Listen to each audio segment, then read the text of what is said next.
We are live. Hello, everyone. I know we're going to have more viewers trickle in, but because the Alaska special election and ranked choice voting are in the news, I figured I would tap into this, offer some more broadcasts. It's been a while since I've been doing this, but I think it's important that we bring on people who are covering timely important subjects who you don't see on the news. So we're going to do that today with my colleague at Young Voices, Sarah Montalbano.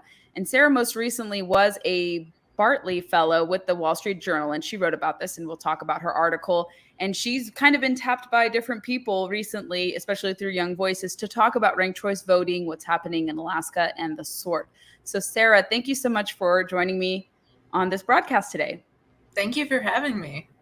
It was good to reconnect with you also in Montana. So it was so much fun to do dinner with you and then also coffee before I left. So good It to was catch up great with you fun. virtually. Yeah. Yeah, that was Before we awesome. dip into the topic, could you introduce yourself and talk about how you got wrangled into ranked choice voting and covering the Alaska election? Absolutely. So I am a born and raised Alaskan. I am from Wasilla specifically. You might know that as Sarah Palin's hometown. That's where she was mayor before she became governor. That's something that's always really interested in me is Alaska politics, and watching this go down. Ranked choice voting was instituted in 2020, so I've been following it for about 2 years. It's gratifying to see national politics take notice of what happened in Alaska, but I have been following it and covering it sparsely for a while, and more recently in the past few months. That's good. And I think an Alaska perspective is important because it is your home state. You probably had to participate in it. I'm not going to tell you, no, I'm not going to ask you who to vote for, but you're familiar with the process having had to go through it yourself. So you Mhm. kind of see the intricacies of it. Could you give us a overview of what ranked choice voting is and when Alaska adopted it? Yeah, so ranked choice voting is at its bare bones asking voters to rank several candidates in order of preference. In Alaska, they give four options. So we have first, second, third, and fourth choice places that we can rank. Um, this system was begun in 2020 by an advocacy group that put together a ballot initiative. It got just enough signatures to get on the ballot. And then in that 2020 election, it passed by about 1%.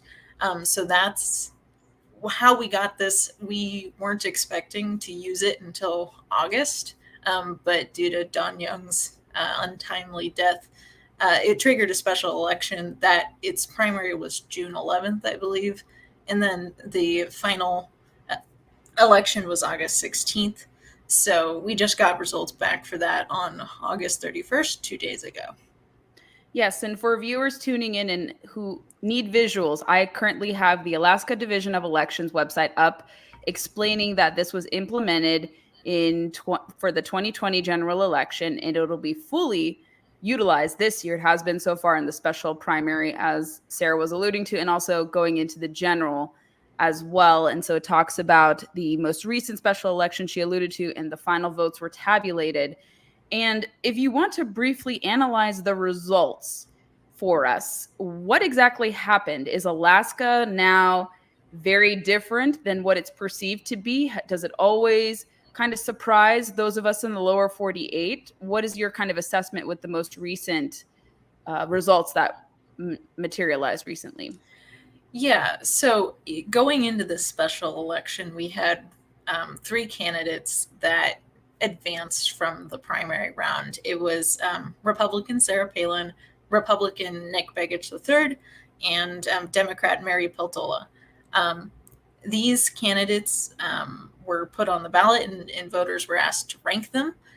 Sarah Palin was leading in the primary by a pretty significant margin over Nick Begich, who was second. And then there was a third candidate, Al Gross, who dropped out during the primary. And then Mary Peltola got about 10% of the primary votes.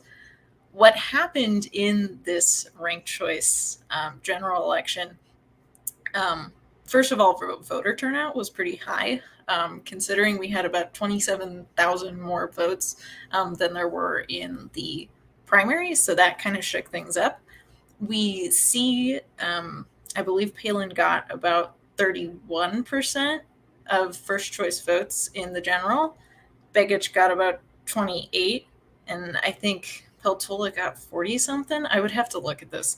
But between the two Republicans got about 60% of first choice votes. But going into the second round of counting, Peltola had, I think, 9% on Miss Palin. So that was pretty incredible.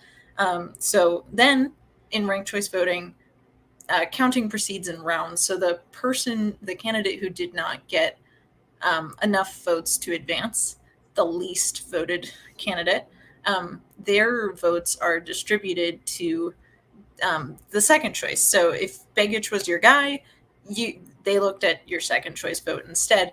And so about 50% of Begich voters put Sarah Palin as their second. About a little over a quarter put Peltola as their second. And about 11,000 votes were just Nick Begich and nobody else. Their ballots were exhausted. There was no second, third, or fourth choice to look to. So that is pretty interesting because Palin could have picked up enough votes if she had gotten about half of those exhausted ballots. She would have beaten Peltola had those Begich voters put Palin instead, without even convincing anybody who was ranking Begich first and Peltola second. So that's a really interesting shakeup here. And a lot of people are coming to the conclusion for this election that it's either a failure of ranked choice voting. Some people are arguing it's a poor candidate choice. Where do you think the truth lies in that? Is it a combination of them both? You wrote an op-ed, interestingly enough, about saying that although the special election did not obviously favor Palin, that she may have a chance if she maybe puts more of an effort into ranked choice voting, learning ranked choice voting ahead of the general. So do you want to touch upon kind of where people's perception should be? Is it a failure of the new system, or is it just a poor candidate or a candidate who just took it for granted? Does she have high unfavorables because she's been out of the limelight from politics? She hasn't been out of the limelight, but she's been out of politics since her resignation. And that kind of seems to be an attitude that is being felt rather by the voters of Alaska. So where do you fall on this in terms of analysis? Yeah, I think you're referring to my Spectator article, if you'd like to pull that up. That was published yesterday on pretty short notice. My take on that is basically that Sarah Palin has a lot of opportunities before November to try and win some voters back. The Alaska Republicans, I think, need to think a little more carefully about how to strategize this, because those Begich voters, either they were so personally upset with Sarah Palin, or they found her distasteful in some way that they didn't want to rank her, but they also couldn't imagine ranking a Democrat. So they had no other options, that their ballots were exhausted. Or these are people who are just not familiar with ranked choice voting. They could just say, well, I'm going to pick my favorite candidate like I always do, and I'm not going to really participate in this strange new system. And we don't really know how much is of either. So I think Alaska Republicans need to think very carefully about how to do some education and strategizing before November to avoid handing the seat just off again. Because again, like I said, 60% of first choice votes went to Republicans. It's just that these Republicans were pretty well split, the electorate. One other thing I will notice that really helped Peltola in this race is that Al Gross did drop out and he endorsed her. And he said, look, give your first choice vote to her. So combined, that should have put her, 22%, assuming that was, the same as the primary. But then again, there's higher voter turnout in general elections than primaries. We know that. It seems to be a little bit about Palin's personality, but it also seems to be more about the mechanics and the strategy of ranked choice voting. And it seems that, interestingly enough, so you obviously pointed out to Al Gross, putting his hat behind the Peltola, who is going to finish out the remaining term of Don Young. And interestingly enough, I saw a tweet from Begich that reads like this, and I will pull it up for everyone. We won't have to play the sound, but you can read the header and you can watch the clip for yourself if you're interested. We will share that momentarily. It's always fun configuring with StreamYard how to share everything simultaneously when you don't have an assistant and you do it yourself. But this is an interesting tweet that came from the younger Begich, and it reads like this. I consistently encourage my supporters to, quote, rank the red, ranking Sarah Palin second. It is clear from this video that Sarah did not recommend doing the same, as she shouts in regard to ranking, quote, I was telling people all along, don't comply. So it seems like those two are not going to get along anytime soon. But more interestingly, before I have you comment on this, Sarah Palin actually sent out quite a congratulatory tweet to Mary Peltola. And I'm going to pull that up for everyone momentarily with that. So let's share that tweet as well for reference if everyone wants to see that. And it's earning her some interesting bipartisan praise. Actually, a lot of Democrat praise for her writing this very nice message. And it's not atypical to see a Republican congratulate a Democrat on their victory and vice versa. But she had tweeted essentially that best of everything to Mary Peltola in service to our state and country as she finishes Don Young's term in office. These are trying times. We must work together for the greater good. Before and after pics from yesterday's candidate forum, Sarah. And it shows the tweet, Alaskan chick on the other side of the aisle. And it's with all due respect, I say real Alaskan chick, beautiful and smart and tough. And Mary Peltola responds, thank you so much, Sarah. Your tweet means the world to me. I will continue to show and share my respect for you and your team and supporters. We're really in this together. And she heaped her more praise. Interestingly enough. So she's getting along with Don Young's successor, but she's not getting along with Begich. Does that pose any problems to perhaps her or Begich winning in the general election? Again, not asking your personal opinion, but just your analysis. Does this division among Republicans make it likely that Mary Peltola potentially wins more? Or do you think Republican turnout will be higher? Maybe there's a greater understanding of ranked choice voting that comes from this result.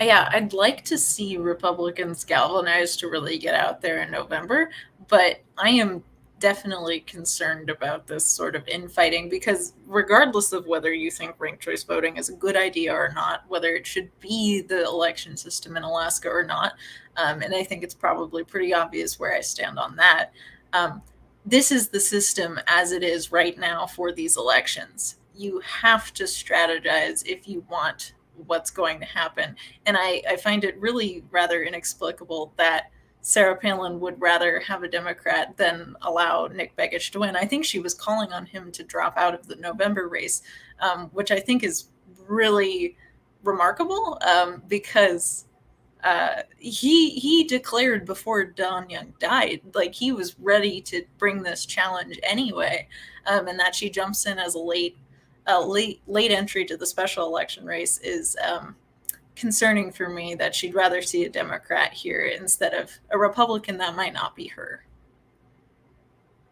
Yeah. And I think she has a history actually of endorsing Democrats or non-Republican aligned candidates. I think it was for the governor that preceded Dunleavy. I think I remember she endorsed the independent over the Republican who was running that year. So she's kind of a maverick where she will sometimes buck the trends in Alaska, all the while appearing very conservative nationally. Is that true? Is my assessment there correct? I think so. I think you're referring to Bill Walker, who really upset the governorship by running as an independent. I really think she does that. I don't really understand it that much, and I couldn't point to more examples, but that is consistent with what I've seen of her. Yeah, and let's go more so back to what you were saying, that this is a system that Alaskans will have to deal with for the foreseeable future unless they vote another ballot measure to undo it. And I think Republicans would be wise, even though it is an imperfect system, that there are a lot of these concerns that come with it, of course. To learn it would be actually probably very prudent. I will say in, let's say, the instance of Virginia election. So we had our 2021 governor's race, and that was a closed primary to Republicans, and it was ranked choice voting. I forget why that was decided, but Republicans in the state ultimately voted for the primary being a closed format, that they would like to do ranked choice voting. And I remember as the results were coming out very, very slowly, but surely, I think within a day we knew who the finalists and the nominees were. To me, it seemed pretty well executed and run. I don't know. Could it work better in a primary format in some cases? Maybe not the general, maybe like a hybrid model where we could see it be successful like it was in Virginia. Then we went back to obviously voting at the ballot regularly, not having ranked choice voting. So I think Republicans could perhaps, with it being available as it is now, maybe the state of Alaska, the voters will perhaps reconsider down the road. But because it's that method, you have to learn how to use it, obviously. And then do you think Republicans could warm up to the idea in the states where it's currently involved, or because of, let's say, bad instances of it in the state of Maine and perhaps New York City, they're saying no more, we don't want this. Alaska is a case example. What is your takeaway from that? Yeah, I think there should be a willingness to learn the system right now, with the hope and understanding that we don't have to deal with it forever. One of the most difficult parts of the new Alaska system is the open, nonpartisan primary. And this primary election had 48 candidates on the ballot. The ballot was huge. It was just spilling, just enormous.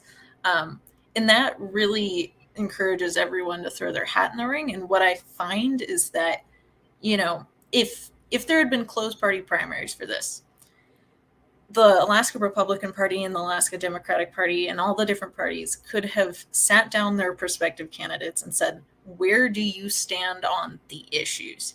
And that's one thing I think this race has had just a dearth of, is just no real consideration for policy or debate.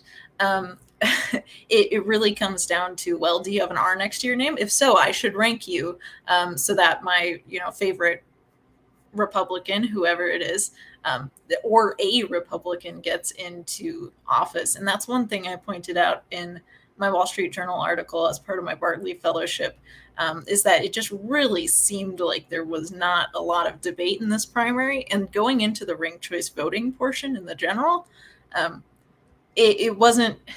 Proponents of ranked choice voting like to say, like, this will encourage debate, this will encourage moderate candidates. But what it really seemed to augment is, well, vote the red. Well, you have to. That's the strategy. But maybe I don't like Sarah Palin's ideas. Maybe Nick Begich is just too much for me. So there's a lot that is said about how this is going to promote moderation and debate and discussion of the ideas, that it just really didn't seem to this time. So that's one thing I think would really need to improve, because right now the parties don't have control over their primaries, and that's really difficult. Yeah, and I have the article up, and we can link to everything in the show notes if people are curious to read it after the broadcast has finished. But you obviously inspired a lot of debate after your mentor there, or one of the people you worked with, Kim Strassel, who was on the editorial board, had tweeted about your really timely piece. I read it before it got trapped behind a paywall for me. I need to eventually get a Wall Street Journal subscription, but it's well worth it. I'm lazy to do that, but I had it at one point. I was able to read it without the paywall, and it was a really good analysis of it. But I want to briefly mention too that there is actually a federal push to make ranked choice voting kind of the law of the land. And we're not talking about legitimacy or illegitimacy of elections here, but it's interesting that you see supposed moderate people in both the House and the Senate. Who is it? So we have Michael Bennet, who is up for re-election, Angus King, who is the independent who caucuses with Democrats, but he largely is a Democrat. The independents just is not really a differentiator here. And then there's also U.S. Representative Dean Phillips. So they have the Voter Choice Act, $40 million to help states and local governments that choose to adopt ranked choice voting legislation built on growing momentum for it nationwide, known as instant runoff. So they want to appropriate money covering up to 50% of costs for local and state governments that choose to adopt it. And they heap praises for this system. And they say in most elections today, the candidate with the most votes win. And they also add that under this system, a candidate can win even if they receive far less than a majority of all votes cast. That is interesting, because one of the big points that ranked choice voting proponents used to say when they were pushing this in Maine in 2016, 2018, was that, they need a majority of votes cast to win. And that is just blatantly not true. The Maine Public Policy Institute, I will link that study, but they found that in a group of, I think, 92 local races, the eventual winner failed to receive a majority of the votes cast about 62% of the time. And that's because of this phenomena that took Palin's victory and just ruined it, the exhausted ballots, where all of your preferred candidates have been eliminated somewhere along the way. So the total number of ballots drops in each round of counting. So that's a really interesting point that I don't think is true. Yeah, it's interesting they mention that, and then they go into the process about it, that it's fair and such. And then they list the examples of in which jurisdictions ranked choice voting has been implemented thus far. And they claim, according to Fair Vote, 22 jurisdictions have used ranked choice voting in their most recent elections, and another 20 will use it for the first time this November. They say today, in this press release, jurisdictions or political parties in 29 states have adopted some form of ranked choice voting for their elections. It was used in statewide and presidential elections most recently, and soon to be in Alaska and Maine. It was used in 2020 presidential primaries in Hawaii, Kansas, Nevada, and Wyoming. Local elections in California, Colorado, Delaware, Florida, Maryland, Massachusetts, Michigan, Minnesota, New Mexico, New York, Oregon, Tennessee, Utah, and Vermont. Interesting. It was used for military and overseas voting in the states of Alabama, Arkansas, Georgia, Illinois, Louisiana, Mississippi, South Carolina, and for party elections, like I alluded to, Texas, and also in my adopted state of the Commonwealth of Virginia. So it's very interesting that there is a push nationwide, and it has been already implemented in some jurisdictions. So I think it remains to be seen, obviously, we'll move into the general election. Again, not asking you for your personal vote choice. Sure. For everyone watching from home, I'm asking Sarah more so her analysis. So we've seen how ranked choice voting has obviously played out in the special primary. Do you think it could render different results? Because there's also the governor's race as well, which Governor Mike Dunleavy is slated to win. And I think his team is well aware of how to do ranked choice voting by now. You also have the Senate race, and it's, I guess, forecasted to believe that Murkowski will win re-election, even though she is getting a challenge from Kelly, one of the Republican candidates that President Trump has endorsed. The lady named Kelly. The name escapes me. I can't pronounce it correctly. So I think it's Shabaka, but I'm not totally sure about that. I think it is Kelly Shabaka, but I didn't want to butcher her last name, of course. But that is perhaps going to favor Lisa Murkowski. I don't know if there's a surprise where Kelly I can't do it. I'm usually good with these like Slavic last names. I'm so sorry. Or okay. Her primary challenger, the Trump endorsed candidate, if she wins. But Republicans are slated to win statewide, most likely using this format if they learn it, if they properly do it, because it does lean pretty Republican. So do you think rather that it'll perhaps work for Republicans' advantage here since they are learning the system, or does this overwhelmingly favor Democrats and those incumbents would lose? What is the logic here? Yeah, so one of the first things I will say, there's a Project Veritas video that I will have to find about Murkowski staffers and how they were thinking about Murkowski as they put ranked choice voting into place. She is definitely advantaged by that. And I think we're going to see another term for her almost guaranteed. I don't see an upset in that race because Democrats in Alaska know that she's a crucial swing vote in a lot of votes in the Senate. And, a lot of Republicans say, well, she's Republican enough for me. And they don't need the MAGA Trumpism, whatever, that we're seeing the opponent kind of move towards. I also think Dunleavy has a really, really good chance of keeping his seat, and I think that's probably a good thing. He's had the chance to prove it, his bona fides. So I don't see that changing very much either. Again, the big thing is who's going to get the permanent seat in the House, and that will require Palin and Begich to figure out, all right, who's going to be the strongest Republican candidate, and how do we strategize with Alaska Republican voters to rank the red? How do we, have the right strategy here? And then again, we're going to see 4 candidates in the next ranked choice voting instead of 3. So then we need to think, well, this composition is going to be different if there's 3 Republicans versus 1 Democrat, or 2 Democrats, 2 Republicans. How do you maximize your ballot to avoid having it exhausted, while also still only supporting candidates that you really want to be supported? So there's still a pretty large slate for this, but that's how it's going. Right. So I have pulled up right now Ballotpedia's page on the general election. So you alluded to 4 candidates. There's no one dropping out, of course. So you have Mary Peltola, Sarah Palin, Begich, and Tara Sweeney. So you said 3 Republicans and 1 Democrat. Do you think the presence of 3 Republicans would split the Republican vote, perhaps? That's, I think, part of it. That's definitely what we saw this time, but there were only 2. A very viable ballot would say, okay, 1, 2, 3 Republicans, I don't vote a 4th, and I hope that the Democrat is eliminated in this configuration, and I hope we don't get to that point where my ballot's exhausted. So that's one of the things that I don't find that ranked choice voting increases any discussion of policy necessarily, because it doesn't matter what the Republicans' policies are. If I want to maximize my ballot and make sure I get a voice in the final vote, I just have to rank whoever I think is best. And that will be primarily along party lines.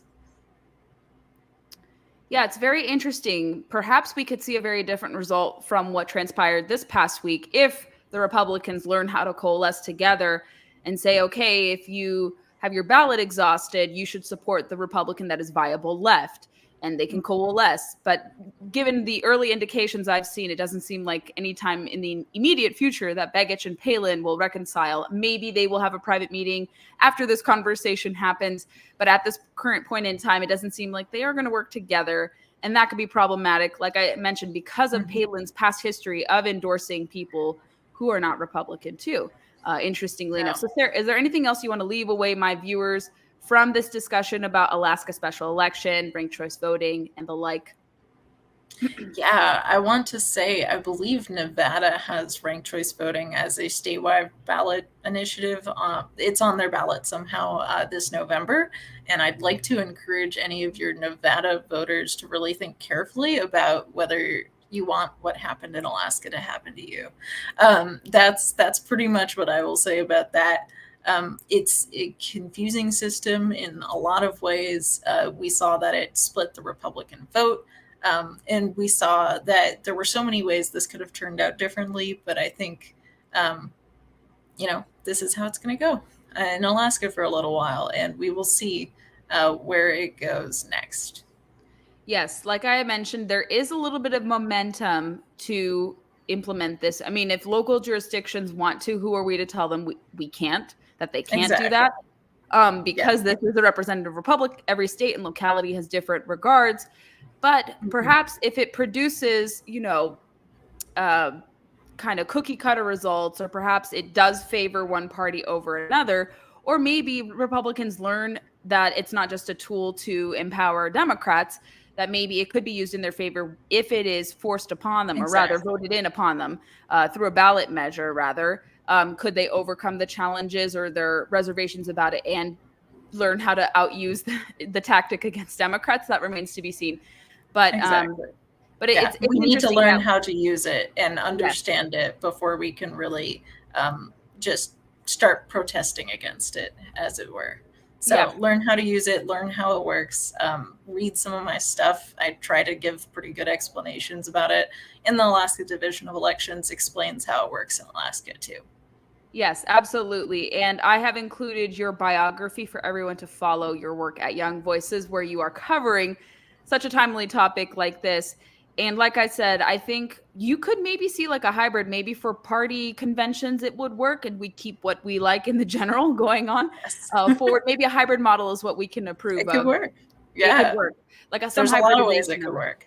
Yeah, Yeah. but I'm not sure if we want to see a federal bill. The Bennett bill wasn't exactly a federal one. It was saying we're going to give you funding should you choose to adopt it. But there's probably a similar bill which would federalize ranked choice voting, and that could be problematic. Yes. We want people to be able to choose what they want there. So Sarah, thank you so much for joining for a riveting conversation. I appreciate you being such a subject matter expert on this, and I hope we can revisit again. Maybe there will be a different result and we can revisit after the November election. We'll see. I'm looking forward to it.